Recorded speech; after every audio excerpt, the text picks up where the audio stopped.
This is day 3 of the August 91 7-day retreat at Springwater.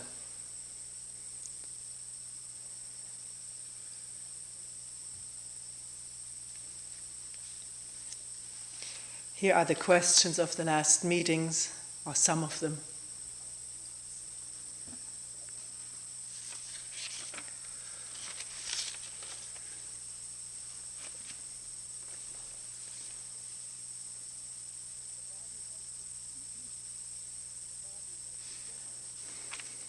The body has the built-in intelligence to heal itself. Can the mind heal itself? Can thought and emotion have a healing function?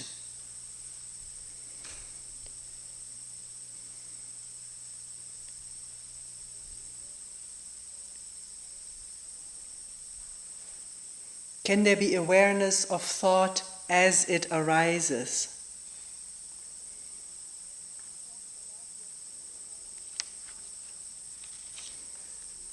You talked a lot yesterday about commenting, about thought creating stories, about ourselves and what is happening to us.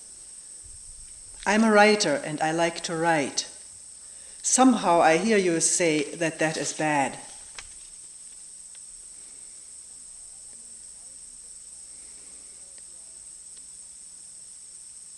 How many thousands of times more do I have to see something before change takes place? I don't like being lonely, so I don't really like to look at it. I rather try to get away from it. What is loneliness?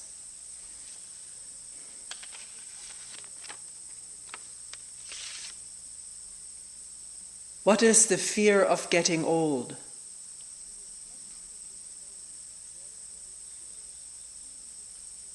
Being just in this moment is very, very scary. My heart is pounding. In feeling this fear, it doesn't just seem personal, it includes everyone in this room. Is this the fear of the unknown?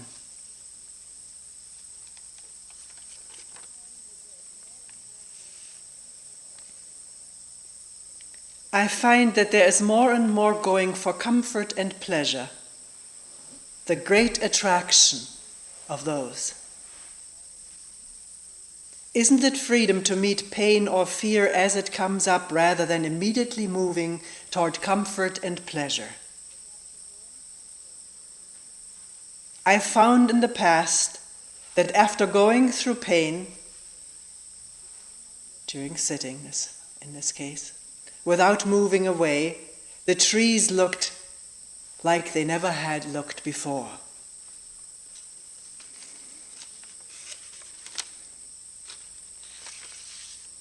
I can't agree with you saying that awareness comes on its own, that it needs no effort and no practice. I know for myself that effort and practice have been and still are of great importance or significance.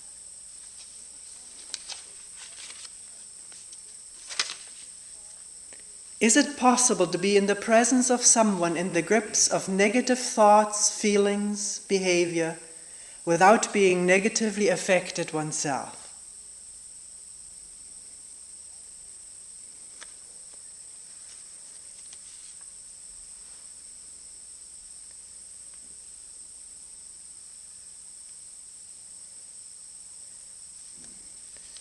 Where to start?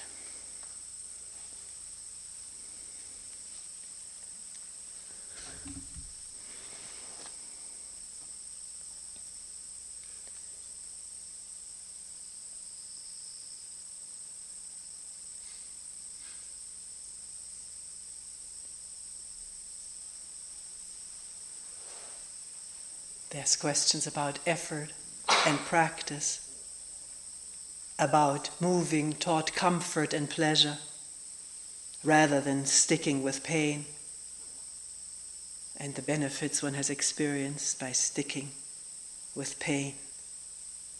And the clarity of the vision one thinks has come from that. The questions about, can the mind heal itself? The body can the mind, through thinking, heal itself? And the last question, is it possible to be in the presence of someone in the grips of negativity without being negatively affected oneself?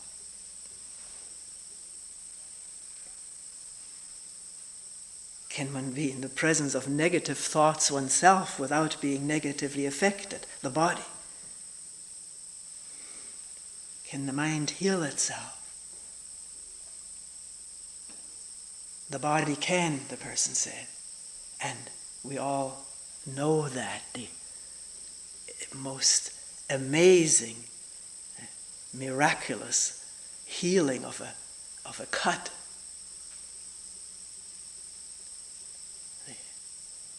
The crusting over of the blood, and then by the time the scab falls off, there is this pink new skin.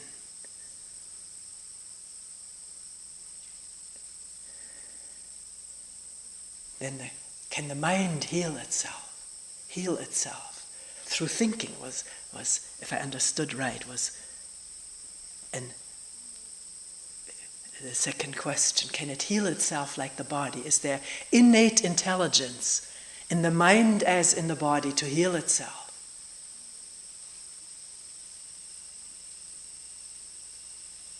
And can thought be instrumental in that?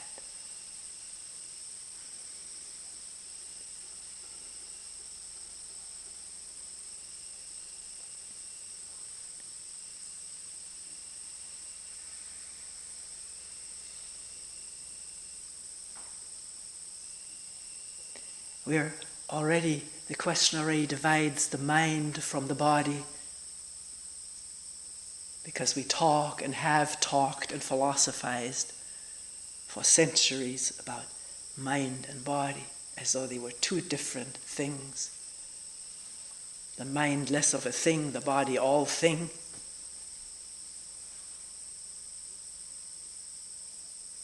But very recently, as well as in ancient times, some people have found out, or are finding out, that mind too is material process. A thought instantly arousing in the body chemical transmitters, communicating intelligently with the organs. Intelligently meaning wholesomely, not just addressing one of the parts of the body, but the whole system being affected by these neurotransmitters, aroused by thoughts, affecting the immune system. Negative thoughts affecting our immune system, our whole body. So the native intelligence of the body to heal itself. Can that operate? Is that operating in the presence of negative thoughts, for instance? Fearful thoughts, anxious thoughts, resentful or angry thoughts? Or do those impact the organism so that it has to respond to these SOS signs coming in through all the chemical transmitters, and the native intelligence to function as an organism does without impact from negative thoughts is impeded?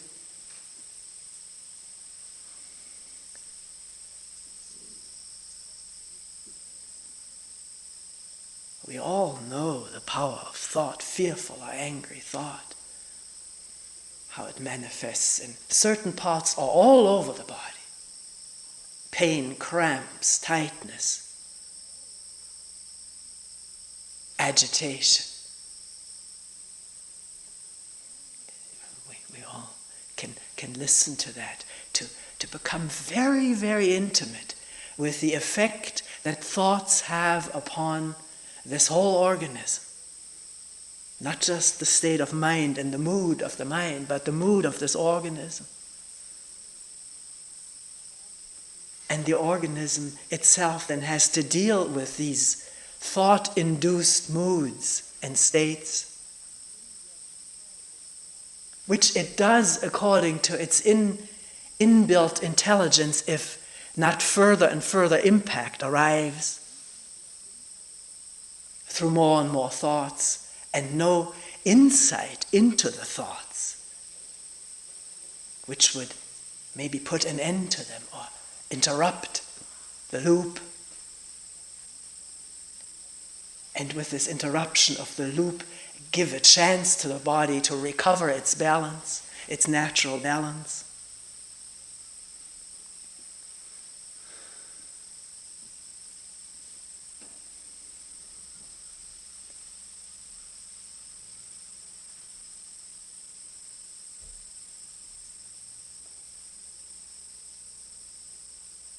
So does the mind have an inbuilt intelligence to heal itself from, let's just take this example, from negativity, loops about how bad I am, how bad my situation is, how poor I am, how insecure or inferior or insufficient I am, and that projected onto one's world, also created by one's thoughts. Or their thoughts, they don't belong to anyone. Can that mind heal itself? Is insight into this process innate to the human mind? A seeing into that and seeing it for what it is? Is that inherent in the human mind? That capacity to see a thought looping around and around and its effect on the mood, on the body, and on other people? Is that inherent in us, to have insight into that?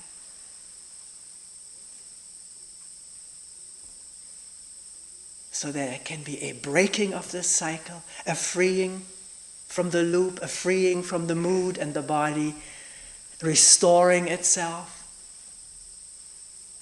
to its natural balance.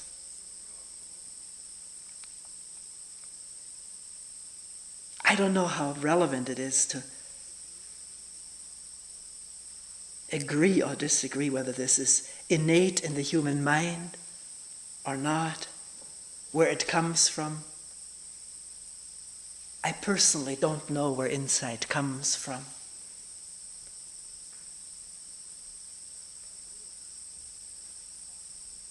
It happens, and it clears up what is going on. It sheds light on it.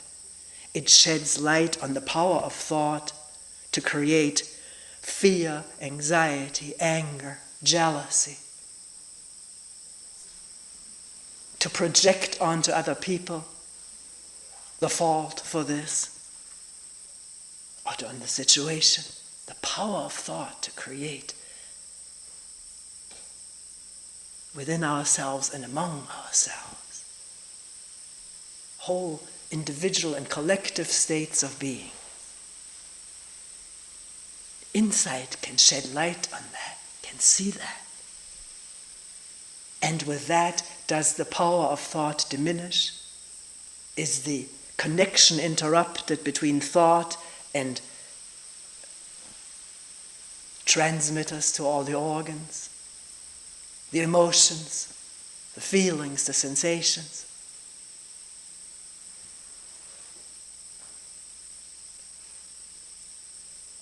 One has to find out, doesn't one? Someone may say, yes, it's possible. It happens. There can be a freeing from thought loops which create moods and painful emotional states, heavy emotional states. It's possible. Where it comes from, one doesn't know. Is that another comforting thought, that it is innate in each one of us? It may be, I don't know. One wants to believe that it is, that there's the capacity in every individual human being to see the operation of thought and how it affects the organism, and how the organism, with its emotions and sensations, creates more thoughts about itself. And the weaving of the net, which we talked at great detail about yesterday, the story about myself, which is a much more powerful impact on mood and physical system than the incident that triggered the story. We went into that very carefully yesterday, and many people responded to this, seeing something.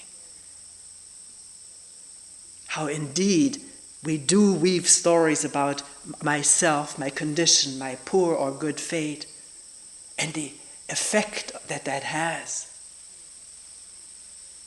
on the glands and organs and muscles, the state of well-being or ill-being.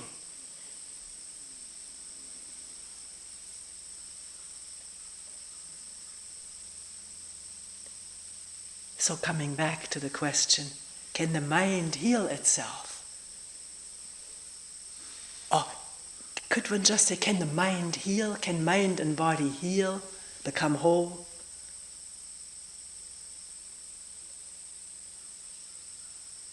And the further question was, through thought, through thinking, can certain thoughts bring about a healing?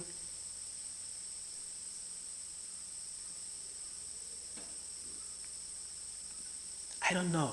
I'm not sure at all that thought can bring about healing, because thought itself cannot see. Thought thinks. That's its function. To think, to anticipate, to reflect, to invent, to weave together, to build networks of communication and bridges and buildings and states and countries. But it doesn't see. Thought does not have the capacity to see. Now, don't believe me. Find out for yourself.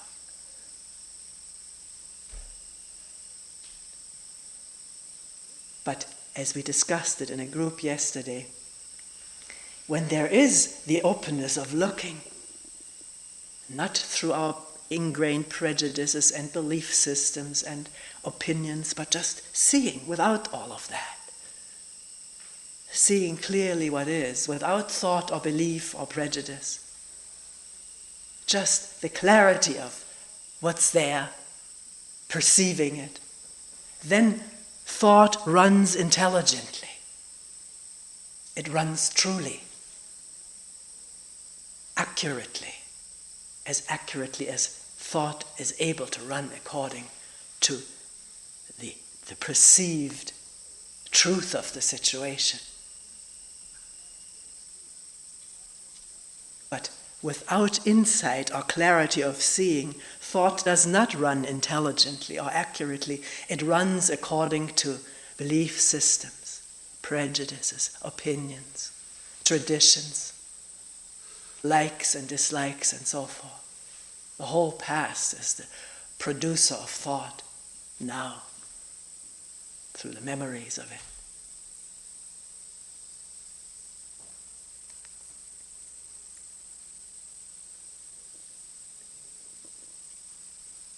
Does direct seeing or insight, listening without the past interfering, does that heal the mind and body? Make it whole? Healing means holding.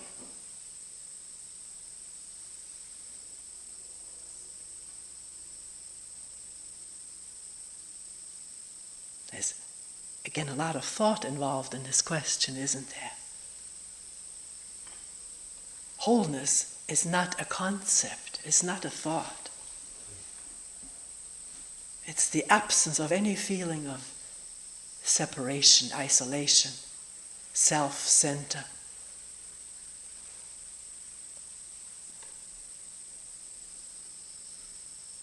the absence of seams and barriers and categories.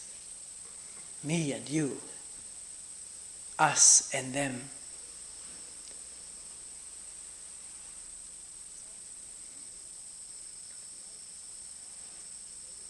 Thought can think about that and write about it and be inspirational in its words or thoughts or expressions about it, symbolize it.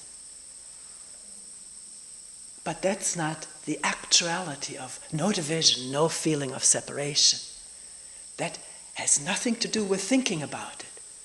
Although the question came up earlier, can a remembrance of a moment like that in which there was no division, no feeling of any self-center isolated from the rest of the world, can the remembrance of that have a healing effect or bring about new and fresh awareness?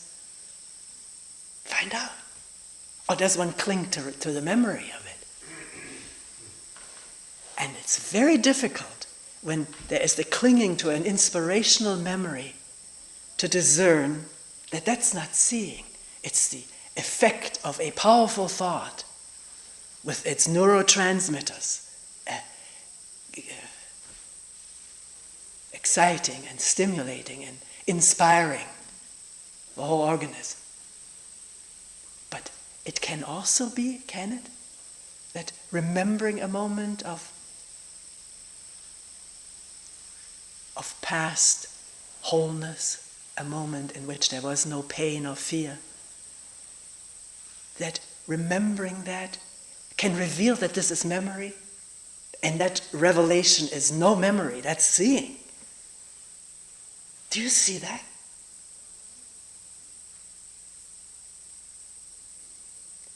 Memory coming up and seeing it, it's memory. That seeing is not memory, that's seeing. Or is it just saying? One has heard so much, oh, this is memory, this is thought, and now this repeats from the computer, oh, this is just thought. Then that's not seeing, it's the computer speaking.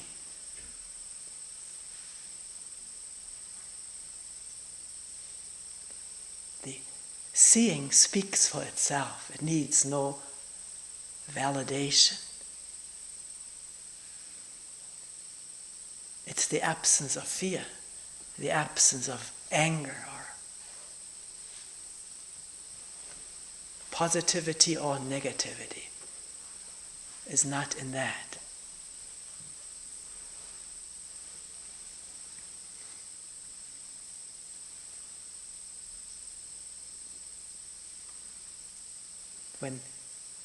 When it is said that this insight or seeing or awareness happens on its own without will,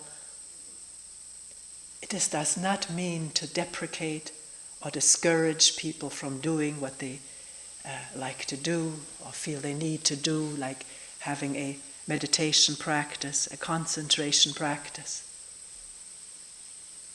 a kindness practice or whatever. It's up to us to find out about all of that, not follow someone or ask for someone's approval or fear somebody's disapproval. When we talk at this moment about there being no effort, no will, we're looking right now. Is there effort? Is there will? And maybe we can all look together and see that if there's effort, it's not needed because the sounds and sights and feelings are there as they are.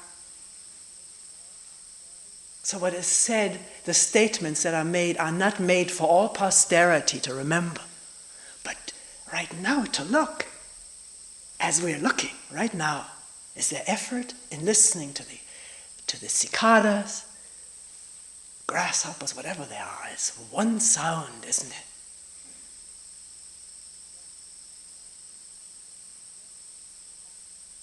One warmth, one light, one whatever, heartbeat, breath, sensations.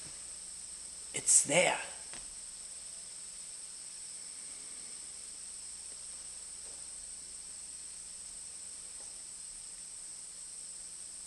And at a moment like this, can it be seen that if the thought comes up, I must hear that.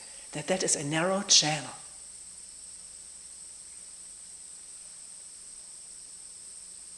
But there's nothing negative said about experiencing breathing or concentrating the mind if it's very distracted, if one needs to do that. We practice so many skills. Why not the skill of concentration? But it has nothing to do with insight. Concentration is not insight. It is training the mind to not fly off in 1,000 directions, but to become one-pointed. It is a conditioning process. And since our mind is so conditioned in so many hurtful and harmful ways, so why not condition it in a more practical or whatever way? I can't speak too much about it. But there is a place, there may be a place for body work, exercise, yoga, tai chi, whatever. Eating well, exercising well, fresh air, walks, good amount of rest when one is tired and can sleep. All this is a reconditioning of the body to more healthful patterns from very unhealthy patterns. Going with less stimulation rather than with all the overstimulation that we're going with all the time. And the addiction to overstimulation may need a withdrawal or a training not to crave that anymore, which all of this may be indicated or is indicated. I'm not the one to speak for it. One finds out for oneself.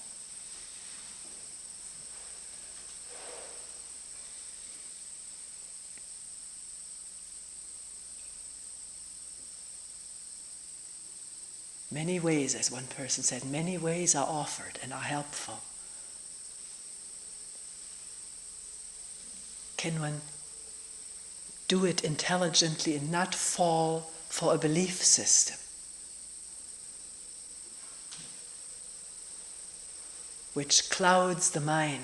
It is not, belief is not clarity. Belief is thought looping or hiding, shutting out, closing up from the vulnerable openness of no belief, no knowing.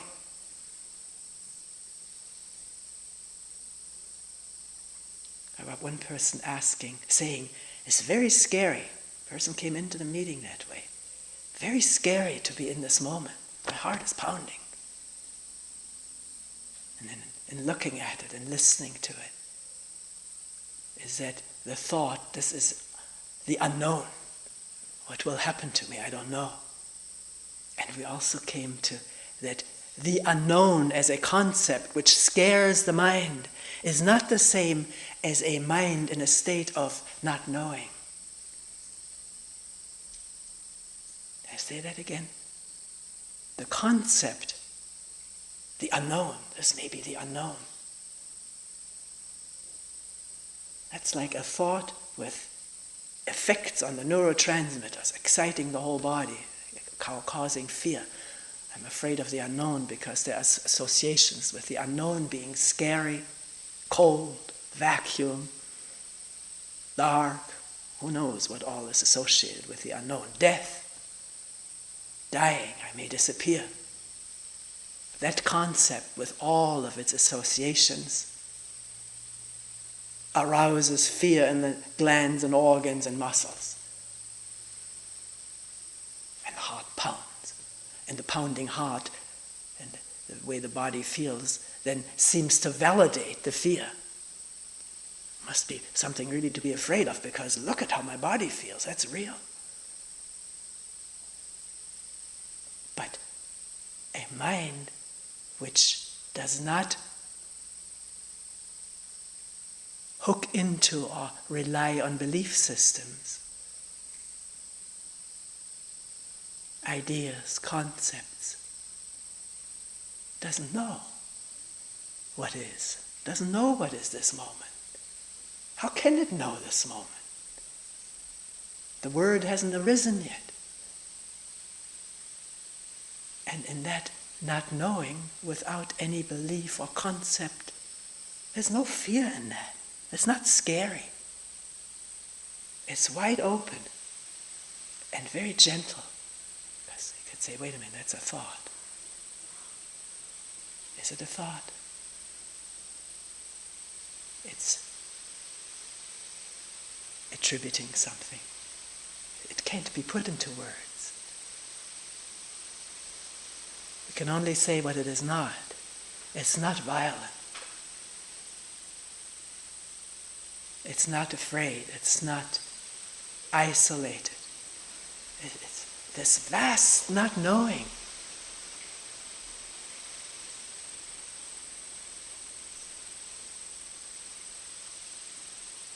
Listening is not knowing.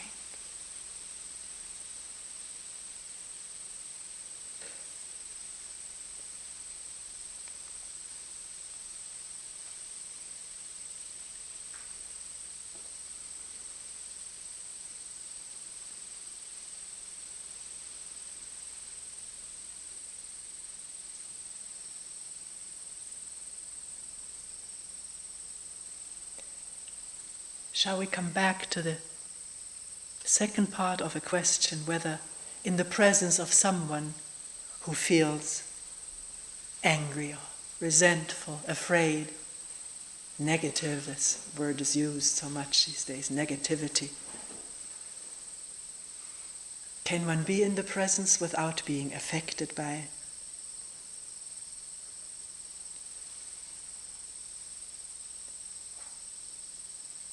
Can one? Is it a real question? So one will try out and find out, not just decide this from ideas, I should be able to do that, and so one says yes. Or the idea, I can't do it, and so one says no.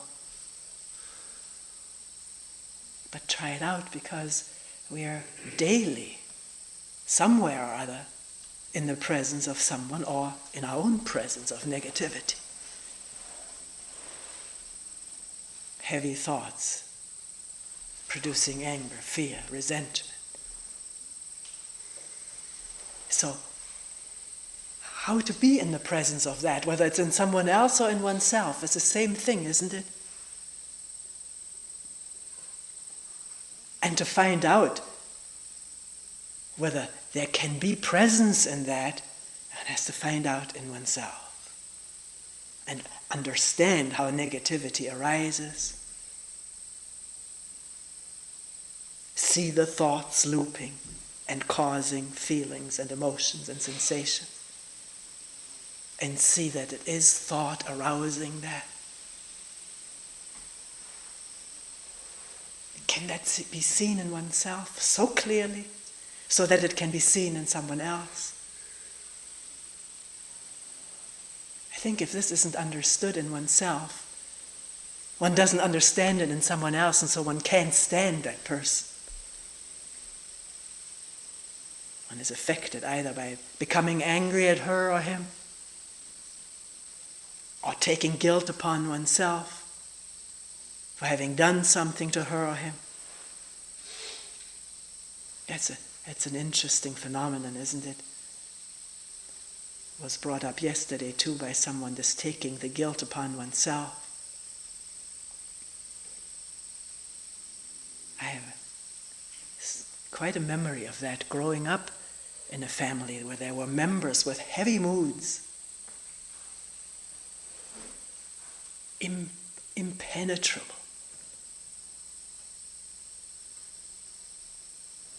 Not for all of the time, but for a lot of time. And reacting as a member of this family by trying to please, make good, make up, be good, cajole.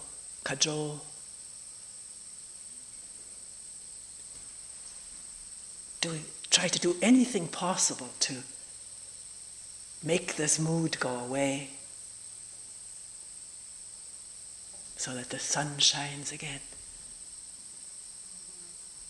And the difficulty of this, sometimes the impossibility in reflecting upon it later, now, at other times, realizing sometimes by such a behavior one feeds into those moods because they can become a power play.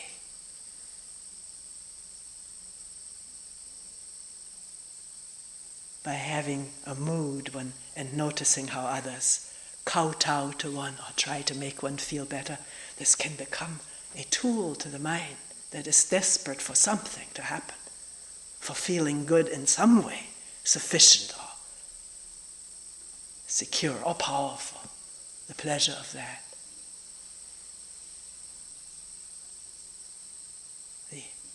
The pleasure of making someone else feel guilty.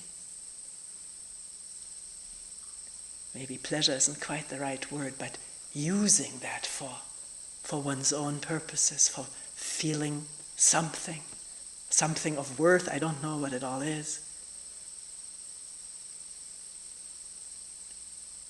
One has to examine it.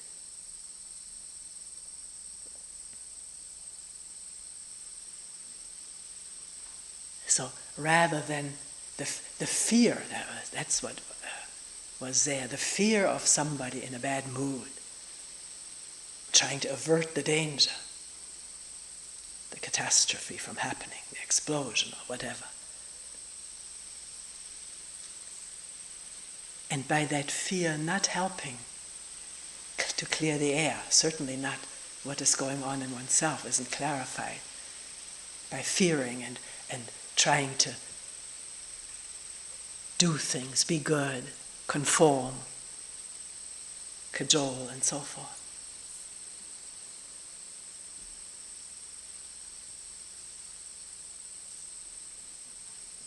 So how is one in the presence of heavy mood in oneself or with someone else?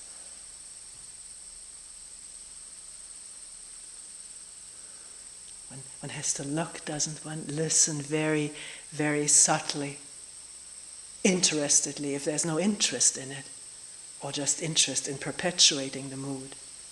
I don't know whether there's such a thing. Maybe, as we said, if it brings rewards or results, then there may be interest in perpetuating it.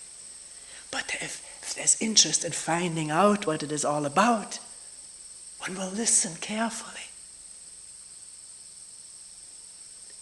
and find how thought about myself, and thought may not be very explicit, it may be very foggy, maybe just non-verbal memory about my unworth.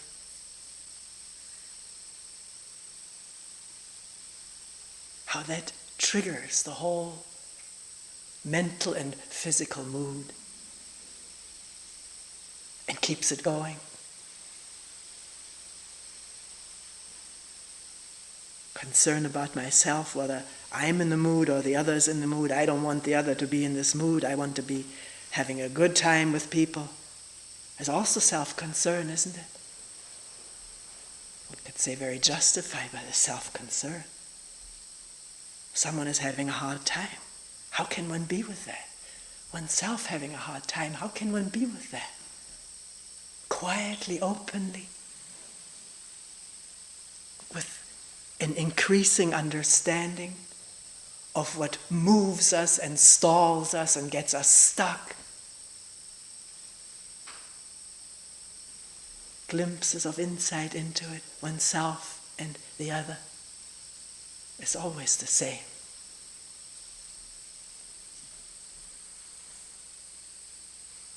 Then one will not be affected by it. There will be insight into it. Clarity, what is happening.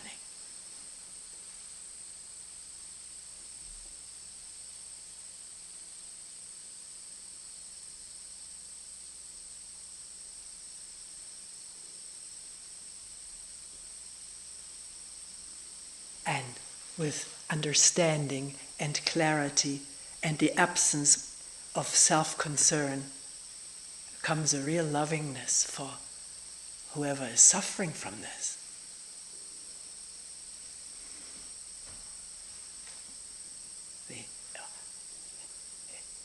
To understand it in oneself, how one can get locked into resentful thought, understanding that brings compassion for others locked in that at this moment. Not anger at him. Resentment meeting resentment, this is how we usually react. But we don't have to. It doesn't have to be this way. It can be understanding meeting resentment. In oneself or in the other. It's the same thing.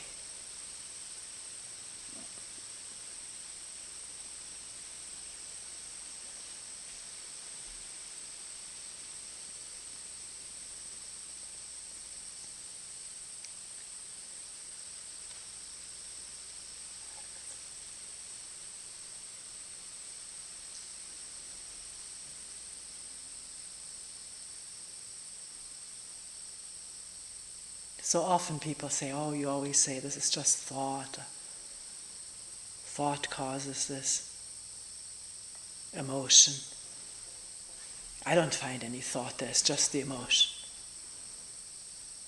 I don't know how it comes into being, but there it is.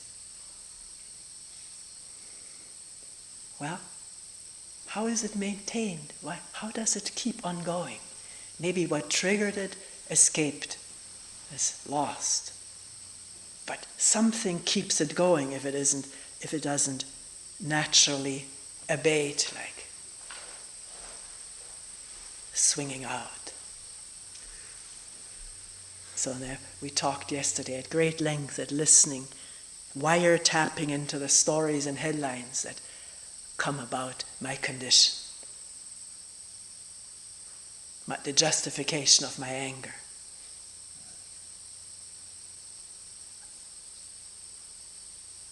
I have a right to it.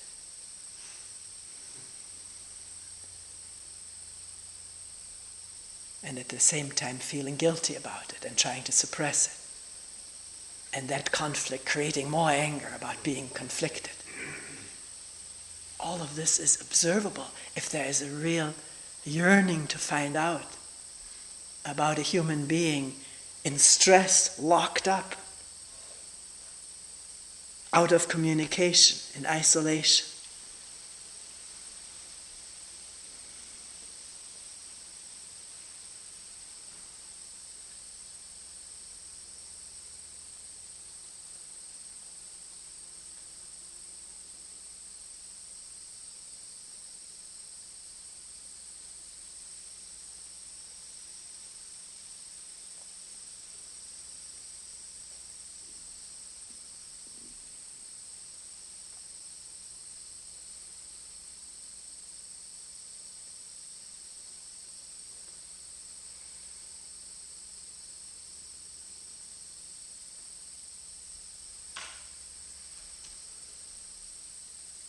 I think we've all noticed that no matter how locked up we may be in something, next moment, for some reason, a distraction happens, so we're not thinking about it anymore. And there's some freedom from it. It's not thought about, so it's not there. What one feels one misses and has the grief of loss if one doesn't think about the past, having had this person, having had this house or whatever. One doesn't think about it, then the grief is not there. See, this is really an interesting question. I remember reading in the old Zen Center days from Bankei. I liked him a lot, he was so different. Somebody saying, can you heal me of my anger? I have such an anger. Everybody tells me I'm an angry person. And he says, show me your anger now. He says, it's not there. He says, well then where is it? And then somebody could say, well wait a minute. He's just repressing it right now.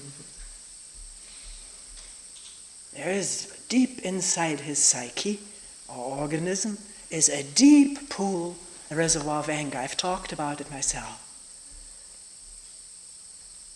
It needs to be tapped, the dam has to break and this liquid or whatever it is, fluid, drain. That would be nice, wouldn't it?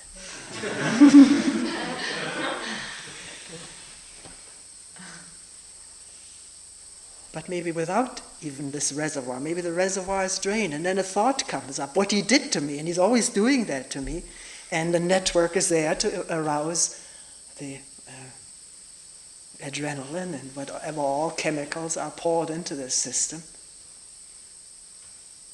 wanting to lash out, defend.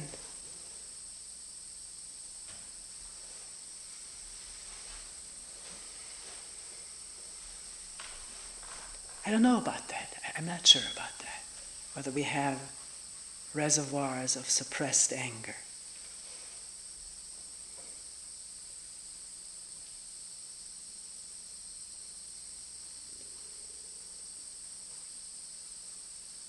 Or whether at a moment of no thought about it, the insight, the freedom, the openness of being here, not in the unknown, just not knowing.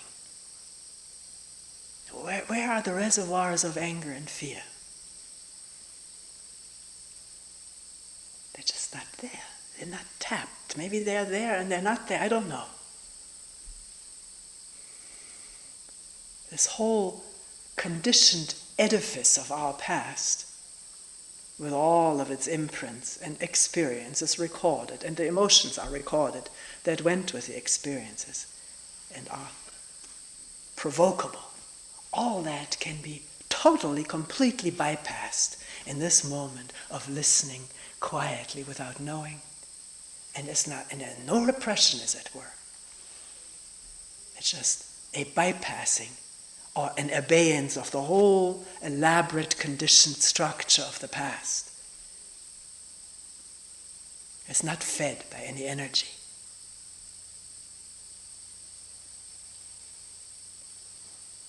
And it's not needed for this moment. What is needed can be tapped intelligently, not deliberately, but intelligently out of seeing what is needed.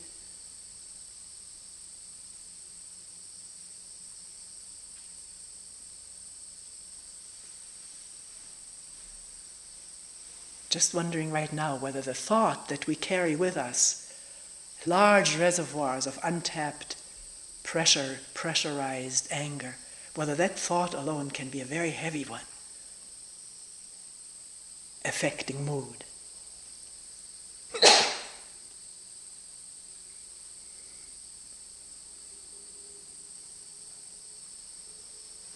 Whether that thought can be replaced by really not knowing whether this is so or not.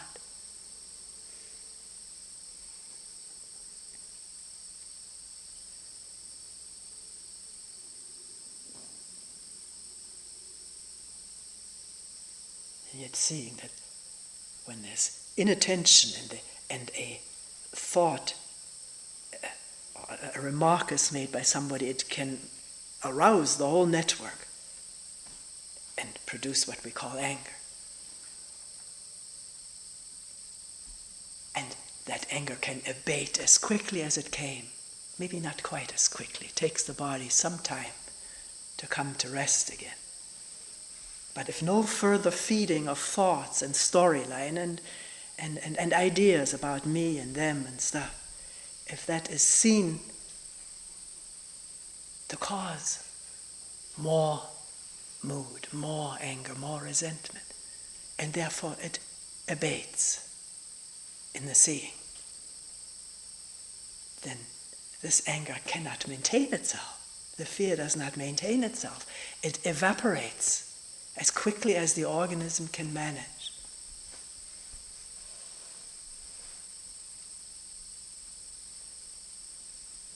And one may even forget that one was angry or afraid an hour ago or 10 minutes ago. It's gone. The slate is clean, free.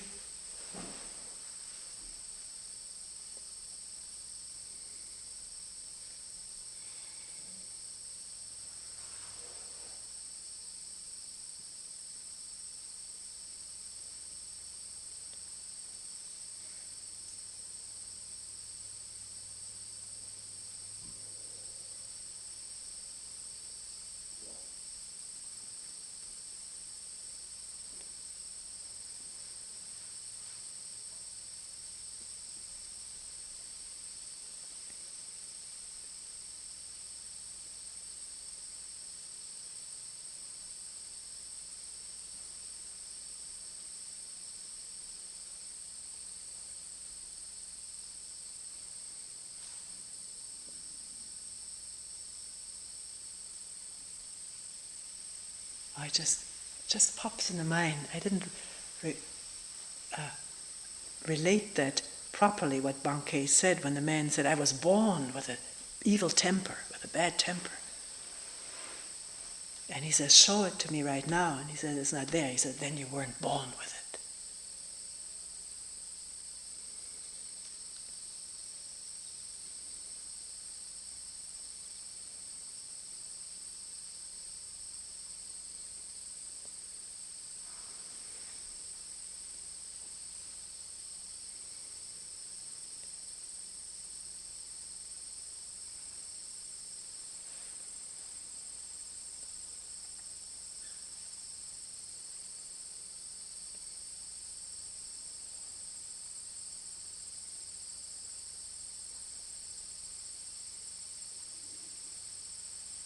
We will end here for today.